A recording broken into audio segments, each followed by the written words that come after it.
সারাদিন জব করতে করতে আমি ক্লান্ত হয়ে গেছি, এখন থেকে আমি হাজব হয়ে যাবো। আরে ঘরে বসে আছো কেন? ঘরে সব কাজ তাড়াতাড়ি করে নাও।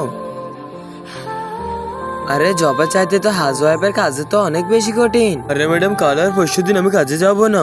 যে ইচ্ছা থাকলে করো, আর ইচ্ছা না থাকলে না, এটাই করতে হবে। বলে এখন থেকে আমি এমন হয়ে যাবো? আরে ছুটি, তুই পাগল হয়ে গেছিস নাকি? আরে কাজের ওয়ালা দিদি বলে গেছে আমার মেয়ে এমন করেছে। আপনি কাজ ছেড়ে যাই না, যে ঘরের মধ্যে বাচ্চা আছে সে ঘরে আমি কাজ করবো না। এখন থেকে সব কাজ আমাকে করতে হবে। তাহলে এখন থেকে এমন করবো, কাজের ইচ্ছা থাকলে করবো, আর ইচ্ছা না থাকলে কাজ ছেড়ে দিব। কাজের বেটে আমাদের ঘরে কাজ করবে নাকি 2000 টাকা করে দিব মাসে?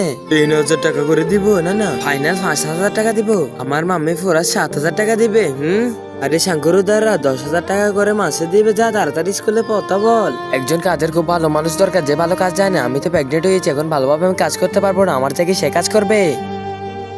স্কুলে তো সবাই পড়াশোনা করছে, আর আমি কামাইলে আমি এখানে ঘুম যাবো আরামসে। গাঙ্গুবা, স্কুলের পুরা ক্লাস ঝাড়ু দিয়ে দাও, আমার হাগু এসেছে।